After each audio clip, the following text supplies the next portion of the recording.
¡Atención! Aumenta la presión. Estados Unidos tiene en la mira a una decena de petroleros extranjeros que negocian con el gobierno de Nicolás, revelaron funcionarios del gobierno de Donald Trump. Las fuentes señalaron que en las próximas semanas el gobierno de Trump podría imponer sanciones potenciales a por lo menos 40 buques diferentes, aunque no han tomado una decisión definitiva. Entre los buques que podrían ser objeto de sanciones figuran 25 petroleros, cada uno de los cuales pueden transportar un máximo de 2 millones de barriles de petróleo, y 17 buques más pequeños, según las fuentes. Al apuntar a dos enemigos fuertes sancionados, Estados Unidos también están tratando de disuadir más envíos de combustible de Irán a Venezuela. Las autoridades estadounidenses han ido añadiendo paulatinamente buques cisterna y compañías navieras a la lista negra de sus tratos con Venezuela desde que Washington impuso sanciones el año pasado. Han advertido de la existencia de más objetivos si no cumplen las sanciones. Algunos funcionarios estadounidenses han dicho que el presidente Donald Trump está frustrado por el fracaso de la expulsión de Nicolás, que mantiene el apoyo del ejército venezolano, así como de Rusia, China, Cuba e Irán. Más sanciones a los petroleros podrían tener un impacto aún mayor que cuando la administración de Trump puso en la lista negra 2 unidades de la empresa china de buques cisterna a finales del año pasado. Esa decisión causó que las tarifas de flete alcanzaran niveles récords. Las tarifas de los buques cisterna ya habían subido el viernes en la principal ruta de referencia entre Oriente Medio y Asia. Un cargamento de crudo de Chevron Corp se ha visto envuelto en las sanciones de los Estados Unidos a la compañía naviera por violar las restricciones para hacer negocios con Venezuela.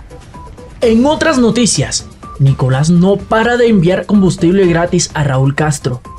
Un buque cubano sancionado por Estados Unidos regresó a Venezuela en busca de combustible libre de cargo. El sitio web de rastreo marítimo Marine Traffic reportó el ingreso a costa carabobeña, en Venezuela, de un buque de carga petrolera de bandera cubana y que estaría cargando parte del combustible recibido de Irán para llevárselo a la isla. Todo esto sin pagar ni un solo centavo.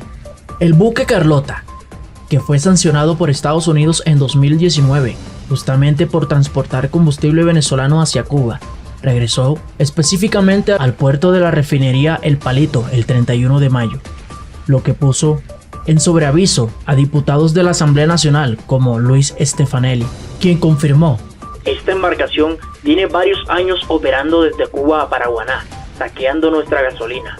Ahora le quedó más cerca, le tocó El Palito. Ya el Carlota estuvo en El Palito entre el 13 y el 16 de mayo, cuando cargó combustible Jet A1, normalmente usado para la aviación, que fue transportado a la isla. De allí salió nuevamente entre el 27 y el 28 de mayo, rumbo a las costas venezolanas.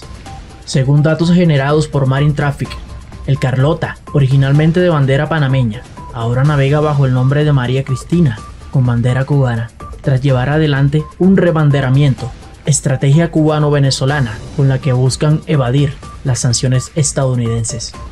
Además del Carlota, otros 5 buques siguen anclados en El Palito. Clavel, último de los buques iraníes en arribar al país. Petion, de bandera panameña, que está siendo cargado con fuel oil para llevar a Cuba. Teseo, de bandera panameña. Yare, de bandera venezolana. Y New Parros, de bandera panameña, que llegó el 2 de junio, proveniente de Puerto de la Cruz. En Carabobo se mantienen resguardados unos 912.000 barriles de gasolina que llegó al país desde Irán, lo que representa el 60,8% de la carga total de 1.500.000 barriles, ya que 3 de esos 5 buques enviados por el gobierno de Medio Oriente descargaron en El Palito, Fortune, Petunia y Clavel.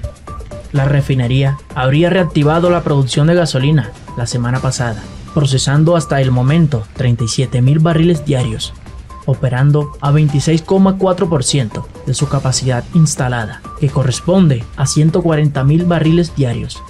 El puente energético entre Venezuela y Cuba tiene lugar en medio de la peor escasez de combustible en décadas, en gran parte debido a las sanciones de Estados Unidos contra los gobiernos de Nicolás y Raúl Castro. Mientras tanto, el gobierno de Nicolás se encamina a otro fraude. La corte chavista le quitó al Parlamento su poder para elegir a los miembros del gobierno electoral. Con esta decisión, se deja a la Asamblea Nacional, liderada por Juan Guaidó, sin una de sus atribuciones legales para nombrar a las autoridades electorales. El Tribunal Supremo de Justicia venezolana, controlado por el gobierno de Nicolás, declaró que la Asamblea Nacional incurrió en omisiones en la designación de los integrantes del Consejo Nacional Electoral, lo que deja a la mayoría opositora fuera del proceso de elección de las nuevas autoridades de ese organismo. Los rectores del CNE son quienes deben velar por la transparencia en las elecciones, pero la usurpación quiere asegurarse esos puestos de cara a futuros comicios. La Sala Constitucional del máximo tribunal de la dictadura determinó que el departamento de mayoría opositora incurrió en omisión constitucional en relación al nombramiento de los nuevos directivos del CNE, lo cual se venía discutiendo en un comité del cuerpo legislativo desde hace varios meses y acordó asumir el desarrollo normativo del poder electoral, señala un comisionado del organismo que fue difundido en las redes sociales. Con esta decisión, se deja a la Asamblea Nacional sin una de sus atribuciones legales para nombrar a las autoridades electorales y se cierra el proceso de acercamiento que se venía adelantando entre las bancadas de la oposición y el gobierno para lograr unos candidatos al CNE de consenso. La sentencia fue emitida pocos días después de que el régimen y el gobierno interino lograran un acuerdo para que la Organización Panamericana de la Salud administre unos fondos de Venezuela que están congelados en el exterior para hacer frente al brote del COVID-19, que amenaza con generar graves estragos en la nación sudamericana, debido a que el sistema de salud está muy deteriorado. El acuerdo en materia sanitaria había sido considerado un primer paso para un acercamiento entre el régimen y la oposición, el cual quedó entredicho con la sentencia de la Corte. Al rechazar la decisión, el primer vicepresidente del Parlamento, diputado Juan Pablo Guanipa, consideró una farsa al Tribunal Supremo y dijo en declaraciones a la prensa que la oposición seguirá luchando ante las acciones del gobierno. ¿Creen que así van a resolver la grave crisis que han generado?, se preguntó. A los cuestionamientos se sumó el presidente del Comité de Postulaciones Electorales de la Asamblea Nacional, Ángel Medina, quien expresó que es un espejismo que el gobierno pretenda mantenerse en el poder con la imposición de un árbitro electoral y atacando al poder legislativo.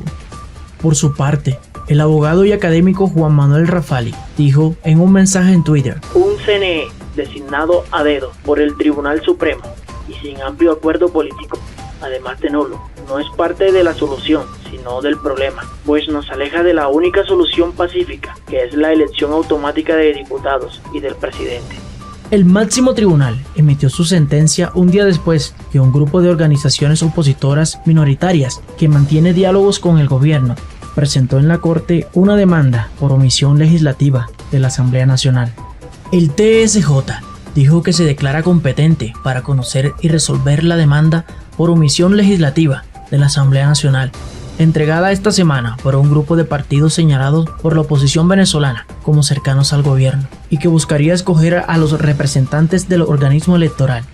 La Sala Constitucional admitió de mero derecho y declaró la omisión inconstitucional por parte de la Asamblea Nacional en desacato. En la designación de los integrantes del Consejo Nacional Electoral, CNE, agregó un resumen de la asistencia del TSJ, difundido en su página de internet y en sus redes sociales. El máximo tribunal controlado por el chavismo ordenó también al Consejo Nacional Electoral adecuar la normativa para elegir a los diputados indígenas por el estado Amazonas.